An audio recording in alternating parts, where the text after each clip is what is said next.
Breaking news చూస్తున్నాం. కలెక్టర్లు ఎస్పీలతో Telangana CM Revanth Reddy భేటీ అయ్యారు. ఈ సమావేశానికి డిప్యూటీ సీఎం భట్టి, మంత్రులు, సీఎస్, ఇతర ఉన్నతాధికారులు హాజరయ్యారు. ప్రజా పాలన అనే సింగిల్ లైన్ ఎజెండాపై సెక్రటరియట్ లో సమీక్ష కొనసాగుతోంది.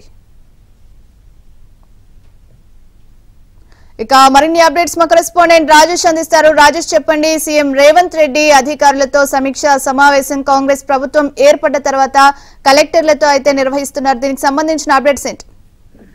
ప్రియాంక, కాసేపటి క్రితమే సీఎం రేవంత్ రెడ్డి సచివాలయం చేరుకున్నారు. సీఎం తో పాటుగా పలువురు మంత్రులు, డిప్యూటీ సీఎం భట్టితో పాటు మంత్రులు ఉత్తమ్ కుమార్ రెడ్డి, శ్రీధర్ బాబు, పొన్నం ప్రభాకర్, సాముల రాజలక్ష్మణ్తో పాటు ఉన్నతాధికారులు, అదేవిధంగా రాష్ట్ర వ్యాప్తంగా ఉన్నటువంటి 33 జిల్లాల కలెక్టర్లు, సిపిలు, ఎస్పీలు అందరూ కూడా సమీక్ష సమావేశానికి హాజరయ్యారు. ప్రజాపాలనలో భాగంగా సింగిల్ లైన్ ఎజెండాలను ఈ సమావేశం కొనసాగనుంది. కలెక్టర్లకు ఇప్పటికే పూర్తి స్థాయి నివేదిక పంపింది సీఎస్ శాంతికుమారి.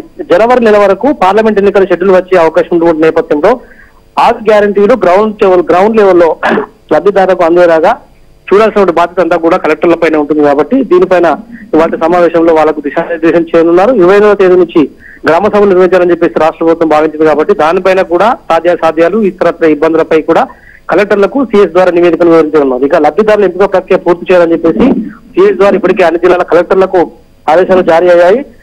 7 నుంచి 9 రోజుల పాటు గ్రామ సభలు నిర్వహించాలని చెప్పేసి, అంటే ఈ నెల 25వ తేదీ నుంచి దాదాపు సరిగ్గా 9 రోజుల పాటు గ్రామ సభలు నిర్వహించాలని చెప్పేసి రాష్ట్ర ప్రభుత్వం భావిస్తా ఉంది. దీంతో పాటుగా రాష్ట్రంలో నెలకొన్నటువంటి ఇతరత్ర ఇబ్బందులు, పాలనపరమైన నిర్ణయాలు, దాంతో పాటుగా 6 గ్యారంటీ స్కీముల అమలుకు సంబంధించినటువంటి ఇష్యూస్ లో భాగంగా ఉన్నటువంటి ముందు ఇబ్బందులు, వీటన్నిటిపైన కూడా ఇవాళ కలెక్టర్ల కాన్ఫరెన్స్ లో ప్రభుత్వం తరఫున సుదీర్ఘంగా వాళ్ళకు వివరించే అవకాశం ఉంటుంది. 28వ తేదీ నుంచి ప్రారంభం కాబోతున్నటువంటి ప్రతి ప్రభుత్వ పాలసీలు కావచ్చు, నిర్ణయాలు కావచ్చు, అదేవిధంగా విధానాలు కావచ్చు, వీటన్నిటిపైన కలెక్టర్లందరికీ కూడా ఒక ఫీడ్బ్యాక్ ఇచ్చేటువంటి సమీక్ష సమావేశంగా ఇవాళ భేటీ అంతా కూడా కొనసాగనుంది. Priyanka, right, thank you for the updates Rajesh.